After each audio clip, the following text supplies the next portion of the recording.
Well, good morning. I was wondering if you could see me. I wanted to welcome everybody to this channel, One Sober to Another, because, this morning I was reading a lot of messages from people who have just gotten newly sober, probably like 2, 3 weeks. And as I sit here listening, and it's very early, so I apologize for the dredginess of my voice. I got off at midnight last night and I decided to see if this live stream would work from my phone. And I just wanted to know if anyone was actually interested in seeing a live stream. Now, this one not might not be particularly amazing. However, I just wanted to share my thoughts with you.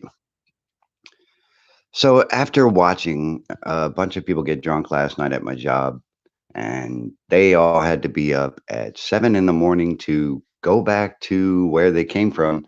They're in the army and they were doing some stuff down here for a mission, and proceeded to get drunker and drunker and drunker. Which, after a while, I had to cut them off because I personally felt a little bit responsible seeing that I was the one serving it.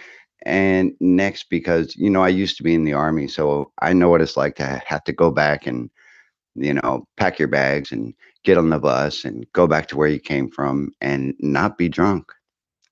However, I did that a little bit differently. That's neither here nor there. So, what is this little live stream about? This little live stream's about people who have been in recovery for approximately, I don't know, 2, 3 weeks, and they're finding it a little hard to get by and a little hard to um, deal with their feelings. And I think that that is a big deal because feelings for me, I mean, that's what I was trying to bury in the first place. And, to watch these people have to deal with their feelings and not be certain of, is sobriety worth it? Is it worth their time to not drink? They're feeling shitty anyway, so why not go back to the bottle? Or, I saw a few even to the needle and stuff like that, but I don't know. That was weighing a lot on my mind, and I feel like, see, feelings.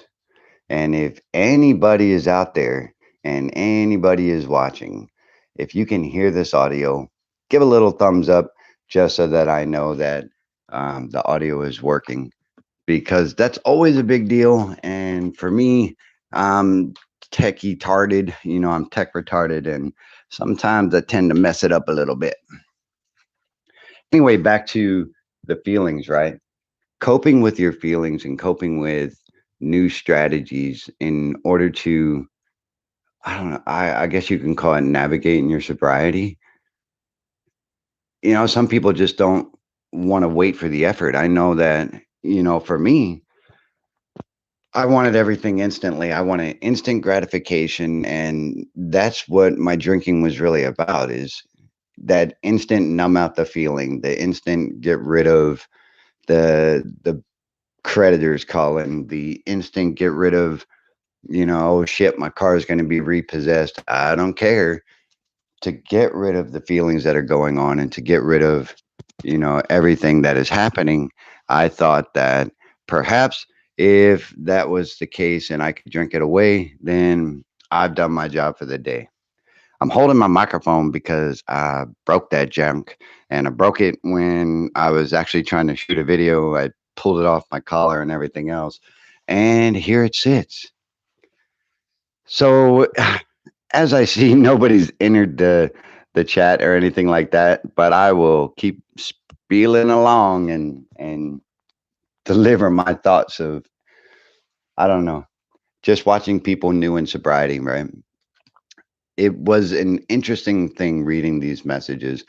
And as I was saying just before, a lot of folks are having a hard time dealing with the way that the emotions are pouring through. And when I was in rehab, I was fortunate to get to rehab because I was drunk when I got there. And they put me through a medical detox. And all this madness, and I was going to get kicked out on the first day. So my emotions were already running rampant, and I didn't have the alcohol to drown it, and I didn't have that go to solution. And I had to sit with it, and I had to deal with the feelings. And if you can hear anything on this, just let me know. I don't know. I'm gonna blow into the mic to see if it's working. Sorry about that. So as I had to sit with the feelings and deal with the feelings, I had to be with myself and be able to understand myself and to I don't know how to say it. Perhaps if you're out there and you're listening and you give me a thumbs up to know that the audio is working, you can chime in. I had to map out what it is I was going to do to deal with all these feelings that were screwing my head up, and I didn't have any alcohol to drink it away. And that's what I see from these folks is that they don't have their number one solution, or they're trying to give up their number one solution of getting high or getting drunk,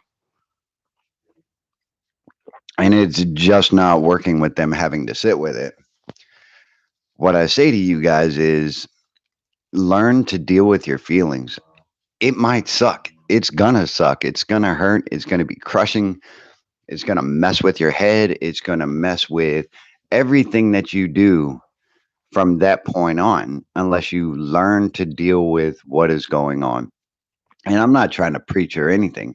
I'm just saying that, for me, when I see the folks that are hurting and not being able to immediately do, get high or get drunk, they want to give up. They want to throw in the towel. They want to say, screw it.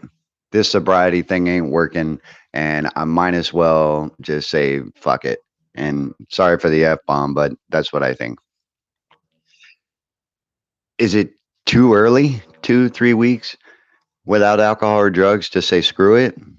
Absolutely. I think it is. And you might disagree with me, but I truly think it is. And I'm going to keep this little rant rolling along because I don't know. I just want this to make sense for people.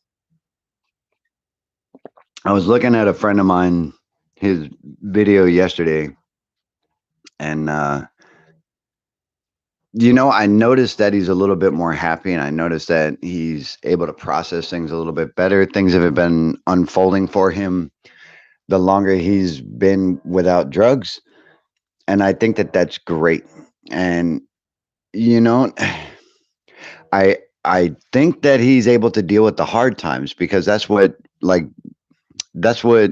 long-term sobriety means. Long-term sobriety is, you know, get over the hard shit when it happens, because when the hard stuff happens, that's when your true test of is it working or is it not.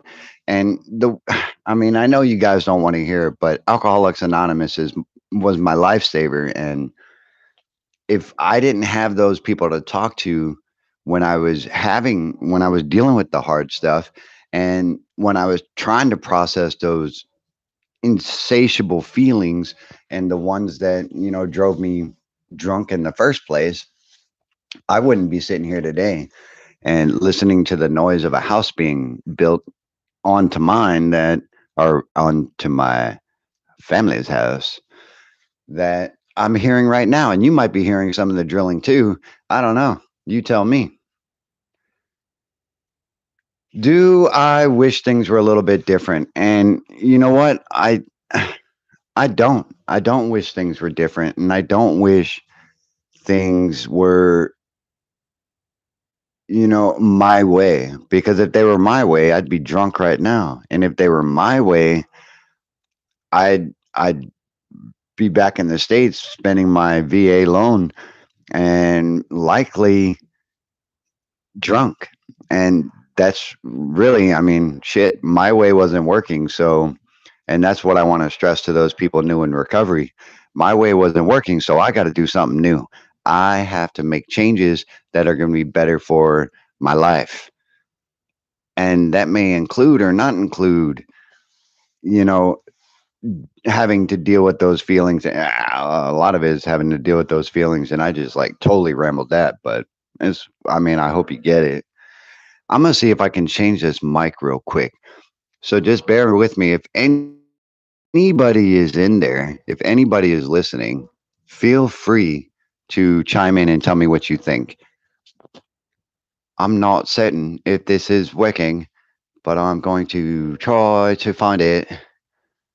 And I'm pretty sure you guys are like, why did he just make that weird voice? Well, because I talk to people from all over the world, and I tend to speak like them when I don't know, just is, folks. I told you I was tech retarded, and that is happening right now.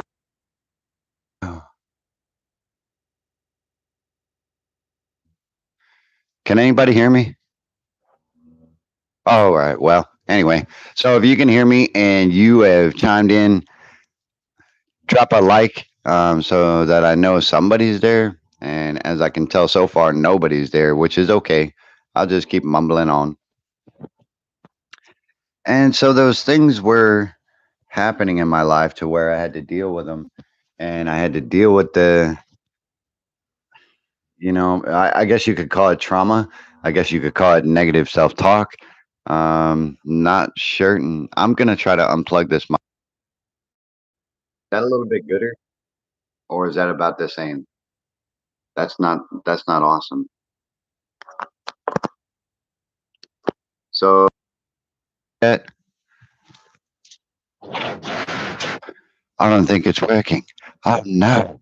I think I've recorded without being heard.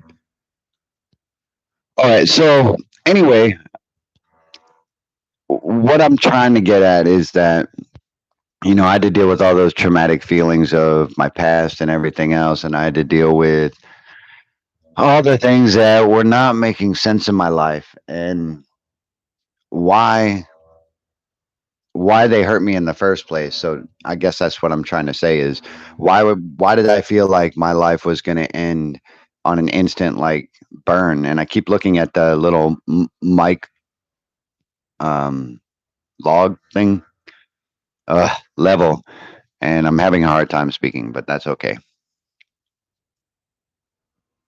I hope you guys are having a good day. Um, for a lot of you that might see this, it's probably sleepy time, which means that this was a really horrible idea to do a live stream at, I don't know, 3 in the morning your time. Probably a lot different, probably like midnight in like California or something like that. I'm not sure. But around the rest of the globe, around Europe, this should be right on cue if you are chiming in. And if you're not, that's okay too. What I would like is if you could drop your thoughts on new in sobriety, like 2, 3 weeks, and maybe a month, maybe 2 months, maybe three. And what immediate expectations do you have? Because I had to like really shelf my expectations.